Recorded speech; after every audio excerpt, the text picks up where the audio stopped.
अखिलेश यादव ने कानपुर हादसे पर बीजेपी को घेरा। उन्होंने स्पीकर के खिलाफ अविश्वास प्रस्ताव पर अनभिज्ञता जताई और भारत पाक मैच पर देश के सम्मान को सर्वोपरि बताया। एनसीपी नेता सुनेत्रा पवार महाराष्ट्र की डिप्टी सीएम की जिम्मेदारी संभालने पार्टी दफ्तर पहुंची। उनके पदभार संभालते ही समर्थकों में भारी उत्साह देखा गया और जश्न का माहौल। किरेन रिजिजू ने कांग्रेस सांसदों के व्यवहार को शर्मनाक बताया। उन्होंने कहा कि बीजेपी महिला सांसदों ने स्पीकर से शिकायत की है क्योंकि कांग्रेस सदन की गरिमा और नियमों का उल्लंघन कर रही है। राहुल गांधी ने पूर्व सेना प्रमुख की किताब को लेकर सरकार को घेरा। उन्होंने कहा कि किताब में ऐसी बातें हैं जो पीएम के लिए असुविधाजनक है, इसलिए इसे दबाने की कोशिश हो रही है। सांसद मालविका देवी ने 4 फरवरी की घटना को निंदनीय बताया। उन्होंने कहा कि विपक्षी सांसदों ने गरिमा लांघी और पीएम की कुर्सी को घेरा, इसलिए उनके खिलाफ सख्त कार्रवाई होनी चाहिए ताकि लोकतंत्र सुरक्षित रहे। दिनेश शर्मा ने कहा कि कांग्रेस विकास में बाधा बन रही है। उन्होंने विपक्षी सांसदों द्वारा पीएम की कुर्सी तक पहुंचने को शर्मनाक बताया और कहा कि कांग्रेस को संसदीय परंपराओं का सम्मान करना सीखना चाहिए। निशिकांत दुबे ने कहा कि जब पब्लिशर ने किताब छापी ही नहीं तो राहुल गांधी सदन को गुमराह कर रहे हैं। उन्होंने विपक्षी महिला सांसदों को निलंबित करने और कांग्रेस पर कार्रवाई की मांग की। सीएम योगी ने विधायक श्याम बिहारी लाल और विजय सिंह गौड़ के निधन पर शोक जताया। उन्होंने दोनों नेताओं को जमीन से जुड़ी बताते हुए समाज के प्रति उनके योगदान और संघर्षों को याद किया। कमिश्नर रघुबीर लाल ने पुष्टि की कि जांच में शिवम मिश्रा का नाम सामने आया है और उसे एफआईआर में शामिल कर लिया गया है। पुलिस के पास पुख्ता सीसीटीवी फुटेज है और मामले में कानूनी कार्रवाई जारी है। इलाम राम करीम ने बताया कि लेबर कोड को रद्द करने और भारत अमेरिका व्यापार समझौते के विरोध में 12 फरवरी को हड़ताल होगी। उन्होंने नीतियों को देश की जनता के लिए हानिकारक बताया। प्रियंका चतुर्वेदी ने कहा कि सबसे शक्तिशाली बोर्ड होने के बावजूद बीसीसीआई पाकिस्तान पर निर्भर है। उन्होंने आरोप लगाया कि बीसीसीआई के लिए खेल से ज्यादा मुनाफा जरूरी है और भारत को पाक के साथ नहीं खेलना चाहिए। कंगना रनौत ने कहा कि राहुल गांधी ने सदन में अनधिकृत किताब दिखाकर न्यायपालिका का अपमान किया। उन्होंने दावा किया कि पेंगुइन ने किताब को फर्जी बताया है और विपक्ष को इसके लिए माफी मांगी है। डॉक्टर नारायणन ने बताया कि 2020 के सुधारों के बाद अंतरिक्ष क्षेत्र में निजी भागीदारी तेजी से बढ़ी है। देश में अब 330 से अधिक स्टार्टअप सक्रिय है जो प्रधानमंत्री के विजन के तहत इस क्षेत्र को नई ऊर्जा दे रहे हैं। यूनिवर्सिटी आर्ट्स फेस्टिवल के लिए फूड रोकने के खिलाफ एसएफआई सदस्यों ने जोरदार प्रदर्शन किया। प्रदर्शनकारियों को तितर बितर करने के लिए पुलिस ने वाटर कैनन का इस्तेमाल किया जिससे इलाके में तनाव बढ़ गया।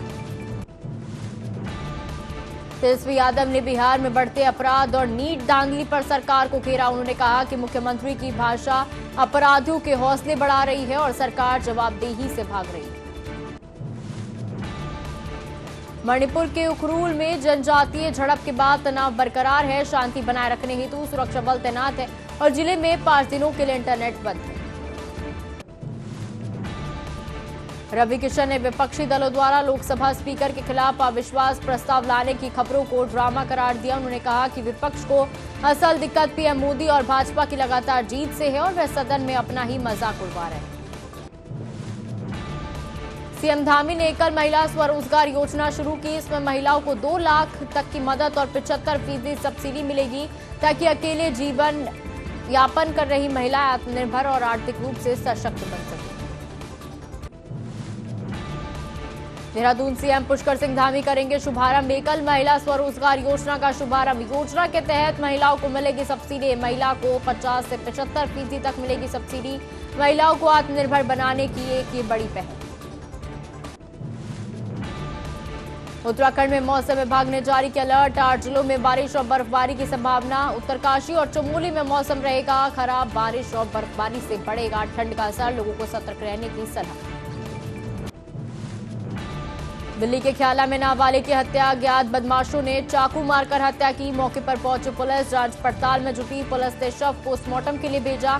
सीसीटीवी फुटेज खंगाले जा रहे हैं। अमेरिका के जॉर्जिया में विमान के इमरजेंसी लैंडिंग टेक ऑफ के बाद विमान में आई तकनीकी खराबी। गैंसविले में हाईवे पर विमान की इमरजेंसी लैंडिंग के समय कई गाड़ियों से टकराया विमान। घटना से इलाके में अफरा तफरी का माहौल। दक्षिणी लीबिया में हेलीकॉप्टर हुआ क्रैश। लीबिया के कुफरा में हेलीकॉप्टर क्रैश। हेलीकॉप्टर क्रैश में 5 लोगों की मौत। राहत टीम ने मौके पर पहुंचकर अभियान चलाया। सभी मृतकों के शव बरामद। सीएम धामी का विपक्ष पर बड़ा हमला। विपक्ष सत्ता में आता तो मुस्लिम यूनिवर्सिटी बनाता। जनता के सामने विपक्ष का स्पष्ट एजेंडा। मुख्यमंत्री ने जनता से समर्थन की अपील की। राजनीतिक बयान से राज्य में बड़ी सियासी हलचल। इलाहाबाद हाईकोर्ट में बरेली हिंसा के आरोपी तौकीर रजा की जमानत याचिका पर आज अहम सुनवाई होने जा रही है। इस मामले को लेकर सभी की नजरें कोर्ट के फैसले पर टिकी हुई है। तौकीर रजा पर बरेली में हुई हिंसा से जुड़े गंभीर आरोप लगे, जिसके बाद उनके खिलाफ मामला दर्ज हुआ। पीलीभीत में भीषण सड़क हादसा। ट्रक बस में सामने से हुई जोरदार टक्कर। सवारियों से भरी बस सड़क पर पलटी। बस सवार एक बच्चे की मौत, 23 लोग घायल। हादसे के बाद जाम क्रेन से हटवाए गए बाहर।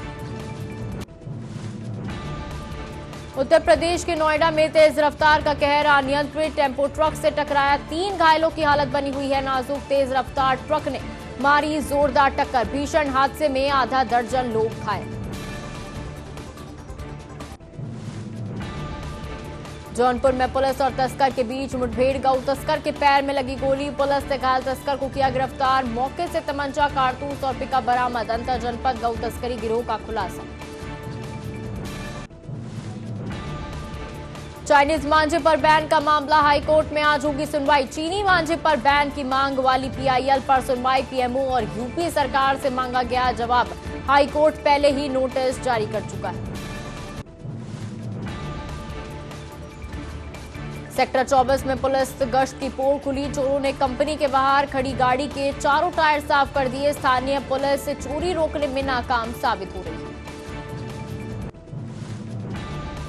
सीएम योगी ने तपोधम आश्रम में पुनर्निर्मित ध्यान गुफा का उद्घाटन किया। उन्होंने सदगुरु गिरधारी नाथ महाराज की विरासत को नमन कर गुरु परंपरा का सम्मान किया।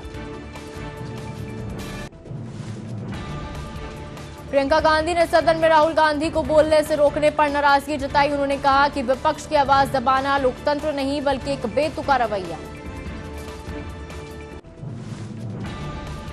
सांसद शशि थरूर ने कहा कि नेता प्रतिपक्ष को बोलने न देना 70 साल की परंपरा का उल्लंघन है। उन्होंने पीठासीन अधिकारियों पर पक्षपात करने का आरोप लगाया। लैंड फॉर जॉब्स मामले में आरजेडी नेता Tejashwi Yadav Rouse Avenue court पहुंचे। सीबीआई जांच के सिलसिले में आज उनकी कोर्ट में महत्वपूर्ण पेशी। डिडवाना में एसएफआई ने परीक्षा परिणामों में गड़बड़ी और कॉलेज से अतिक्रमण हटाने की मांग को लेकर कलेक्टर को ज्ञापन सौंपा। समाधान न होने पर उग्र आंदोलन की चेतावनी। सीएम धामी द्वारा विपक्ष पर देवभूमि की पहचान से समझौते के आरोपों पर कांग्रेस ने घेरा। विपक्ष ने कहा कि डेमोग्राफिक बदलाव रोकना सरकार का काम है, वो जिम्मेदारी से ना भागे। प्रमुख सचिव ने अपनी पहली तैनाती वाली घनसाली तहसील को गोद लेकर विकास बैठक की। पर्यटन, बागवानी और रेल मार्ग जैसे सुझावों पर अमल कर क्षेत्र को आत्मनिर्भर बनाने का लक्ष्य रखा। लोहाघाट में विक्षिप्त व्यक्ति ने पुलिस टीम पर धारदार हथियार से हमला किया। हमले में हेड कांस्टेबल घायल हुए, लेकिन अदम्य साहस दिखाते हुए आरोपी को सुरक्षित काबू कर लिया। लोहाघाट अस्पताल में 42 लाख की लागत से ऑपरेशन थिएटर का काम शुरू हुआ। अब स्थानीय मरीजों को सर्जरी के लिए बड़े शहरों के चक्कर नहीं लगाने पड़ेंगे। लोहाघाट पॉलिटेक्निक में केमिकल रिसाव से बीमार छात्रों की हालत 3 दिन बाद भी स्थिर है। अभिभावकों ने प्रबंधन पर सुरक्षा उपकरण उपलब्ध न कराने और लापरवाही के आरोप लगाए। महाशिवरात्रि के मद्देनजर अमरोहा प्रशासन ने सड़कों से अवैध कब्जे हटाए। दुकानदारों से तीखी नोकझोंक के बीच संभल और गजरौला अड्डों पर जेसीबी चलाकर फुटपाथ खाली कराए गए। देहरादून में भारत न्यूजीलैंड के सहयोग से AI आधारित उत्पाद लॉन्च हुए। तकनीक से स्वास्थ्य सेवाएं बेहतर होंगी। साथ ही उत्तराखंड से न्यूजीलैंड को चाय निर्यात पर विशेष जोर दिया जाएगा। चंदौली पुलिस और एएनटीएफ ने हाईवे पर ट्रक से 499 किलो गांजा पकड़ा। उड़ीसा से नोएडा जा रही खेप के साथ बलिया और बरेली के 2 तस्कर गिरफ्तार। मकबरा स्टेडियम में परिषदीय बच्चों ने खेल प्रतिभा दिखाई। कबड्डी और खो-खो में उत्साह दिखा, लेकिन मंच पर शिक्षकों के बीच हुई नोकझोंक ने कार्यक्रम में खलल डाला।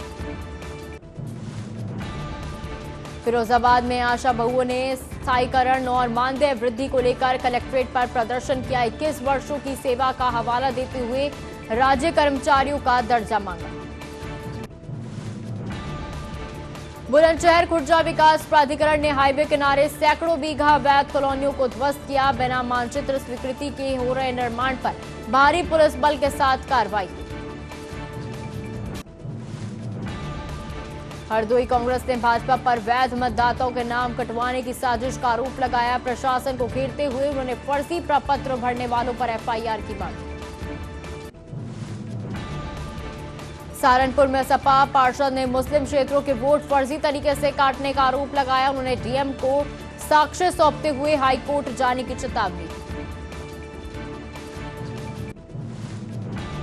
पार्षद राधिका वर्मा ने प्रधानमंत्री के निमंत्रण पर खुशी जताई। उन्होंने कहा कि केंद्र के मार्गदर्शन और समर्थन से केरल में समृद्धि आएगी और विकास को नई गति मिलेगी।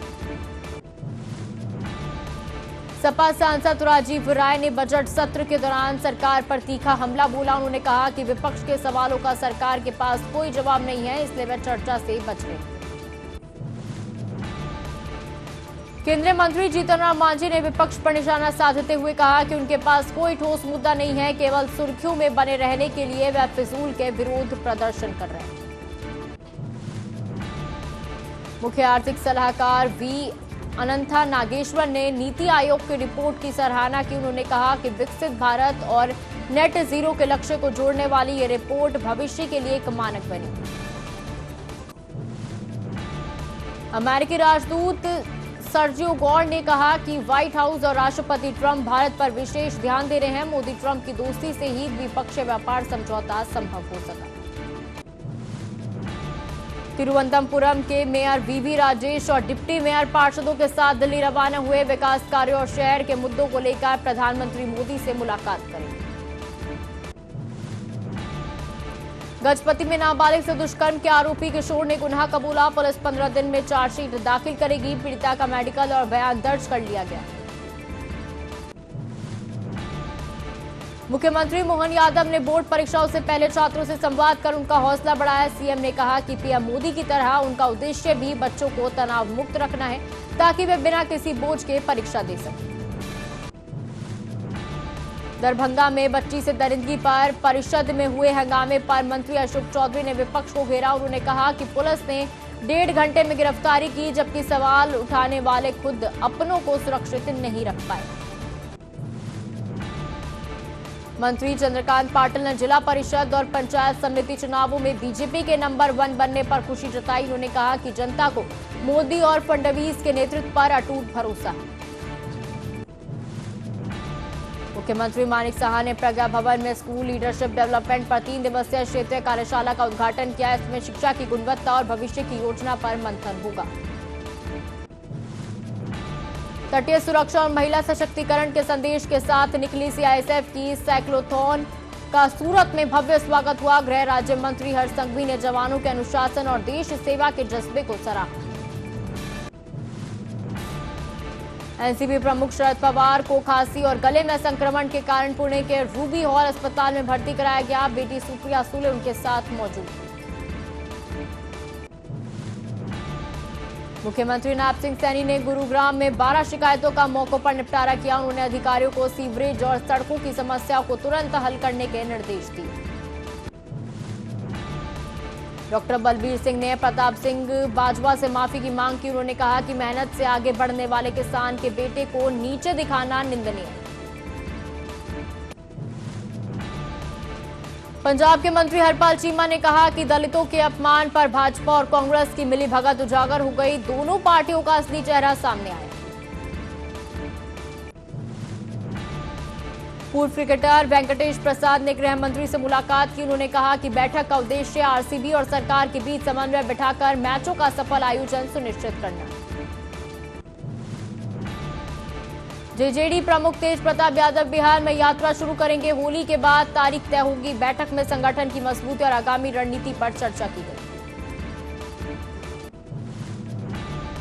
गौरव गोगोई ने कहा कि वे भारतीय होने के नाते तक्षशिला गए थे। उन्होंने सीएम पर भ्रष्टाचार का आरोप लगाते हुए उनकी जमीन गरीबों में बांटने की बात कही।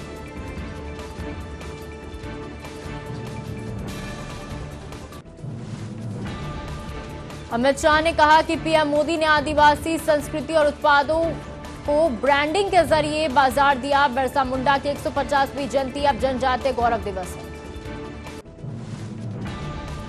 दिल्ली कांग्रेस अध्यक्ष देवेंद्र यादव ने जनकपुरी हादसे के मृतक कमल ध्यानी के घर जाकर शोक संवेदना व्यक्त की। उन्होंने पीड़ित परिवार को ढांढस बंधाया और समर्थन दिया। सांसद दीपेंद्र हुड्डा ने कहा कि नेता प्रतिपक्ष को बोलने देना संसदीय परंपरा है। उन्होंने चेतावनी दी कि विपक्ष रहित संसद की चाह लोकतंत्र के साथ अन्याय। अभिषेक बनर्जी ने कहा कि सदन चलाने की जिम्मेदारी सरकार की है। उन्होंने सस्पेंड हुए सांसदों की बहाली और विपक्ष को बोलने का मौका देने की अपील की। वाराणसी पुलिस से जर्जर भवन को ढहने की चेतावनी देते हुए कई नोटिस जारी किए हैं। स्थानीय निवासियों के अनुसार ये इमारत कभी भी गिर सकती है। चंद्रशेखर आजाद ने कहा कि सावरकर के लिए भारत रत्न की मांग अभिव्यक्ति की आजादी है। उन्होंने आरोप लगाया कि भाजपा पूरी तरह आरएसएस की नीतियों पर चलती है। सपा सांसद डिंपल यादव ने कहा कि इंडिया गठबंधन के नेता जो भी फैसला लेंगे पूरा विपक्ष उस पर कायम रहेगा। उन्होंने विपक्षी एकजुटता पर भी जोर दिया। केशव प्रसाद मौर्य ने राज्यपाल के अभिभाषण के दौरान सपा सदस्यों के आचरण को घटिया बताया। उन्होंने कहा कि सपा की अराजकतावादी मानसिकता सदन और सड़क पर समान है। सीएम नैब सिंह सैनी ने अधिकारियों को जन समस्याओं के त्वरित समाधान के निर्देश दिए। उन्होंने कहा कि गुरुग्राम पर विशेष ध्यान देते हुए सभी बाधाएं दूर की जाएंगी।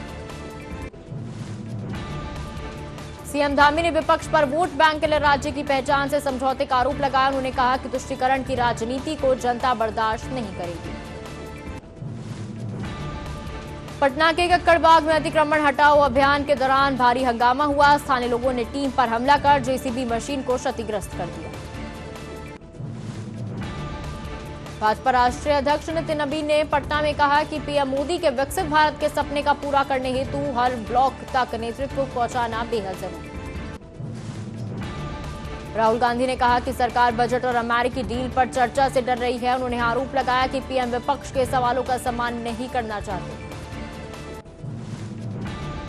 कुलदीप पठानिया ने बताया कि 16 फरवरी से राज्यपाल के अभिभाषण के साथ विधानसभा सत्र शुरू होगा। सरकार के विधायी कार्यों के आधार पर सत्र की अवधि बढ़ सकती है। डिप्टी सीएम लोसी दिखो ने तांगखुल कुकी झड़प प्रभावित इलाकों का दौरा किया। उन्होंने बताया कि 20 से ज्यादा घर जले हैं, लेकिन दोनों पक्ष शांति को तैयार। शाहनवाज हुसैन ने राष्ट्रीय अध्यक्ष नितिन नबीन के बिहार आगमन पर खुशी जताई। उन्होंने कहा कि नबीन के नेतृत्व में पार्टी नई ऊंचाइयों को छुएगी और संगठन मजबूत होगा। भाजपा के राष्ट्रीय अध्यक्ष नितिन नबीन ने पटना स्थित लोकनायक जयप्रकाश नारायण के आवास का दौरा किया। उन्होंने जेपी की प्रतिमा पर माल्यार्पण कर उन्हें नमन किया।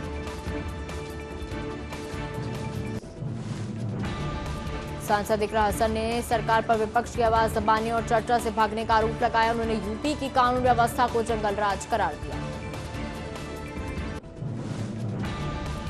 नगर मजिस्ट्रेट आदित्य श्रीवास्तव ने कहा कि दोषियों पर एफआईआर दर्ज होगी। हमले में घायल कर्मियों का उपचार जारी है और नियमों के तहत अतिक्रमण मुक्त कराया जाएगा।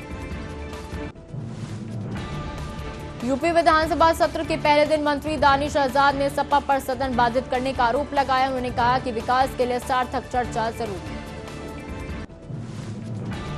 राम मंदिर दहलाने की साजिश रचने वाले आतंकी की फरीदाबाद जेल में हत्या कर दी गई। साथी कैदी ने नुकीली चीज से हमला कर वारदात को अंजाम दिया। रॉयल मार्केट के पास ट्रेलर और बस की भिड़ंत में बिजली का पोल गिरा और डिवाइडर टूट गया। गनीमत रही कि कोई जनहानि नहीं हुई। पुलिस जांच जारी। टिडवाना के राय सिंहपुरा में 21 वर्षीय युवती ने फांसी लगाकर जान दी। पुलिस ने पोस्टमार्टम कराकर शव परिजनों को सौंपा और मामला दर्ज कर जांच शुरू की। केंद्रीय गृह मंत्री अमित शाह और सीएम विष्णुदेव साय पंडू महोत्सव के समापन कार्यक्रम में शामिल हुए। उन्होंने बस्तर की समृद्ध जनजातीय संस्कृति और परंपराओं का सम्मान किया। नखासा पुलिस ने फर्जी आयकर अधिकारी को पकड़ा। आरोपी फर्जी आईडी और नोटिस दिखाकर 2 करोड़ का काला धन होने के नाम पर डरा रहा था। रेल मंत्री अश्विनी वैष्णव ने सरांग सिलचर ट्रेन सेवा को हरी झंडी दिखाई। उन्होंने गुवाहाटी स्टेशन पर नई यात्री सुविधाओं का उद्घाटन कर मिजोरम असम कनेक्टिविटी को मजबूत किया। बछड़े की मौत पर बारम बंद के दौरान पथराव और लाठीचार्ज से तनाव फैल गया। प्रशासन ने सुरक्षा के मद्देनजर जिले में धारा 163 लागू कर दी। भोपाल के स्कूल में परीक्षा पर चर्चा कार्यक्रम आयोजित हुआ। स्कूल कमिश्नर की मौजूदगी में छात्रों ने पीएम मोदी के संवाद को लाइव सुना और परीक्षा के गौर सीखे।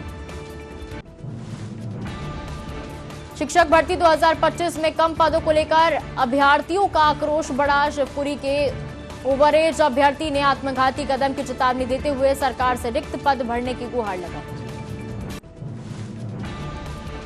हसनपुर में भागवी ने फिल्म के विरोध में पुतला फूंका। प्रदर्शनकारियों ने ब्राह्मण समाज के अपमान का आरोप लगाते हुए फिल्म को यूपी में बैन करने की चेतावनी। कानपुर के राजा नर्सिंग होम में शॉर्ट सर्किट से आग लगने के कारण नवजात की मौत हो गई। पुलिस ने शव पोस्टमार्टम के लिए भेजकर दोषियों पर कार्रवाई का आश्वासन दिया।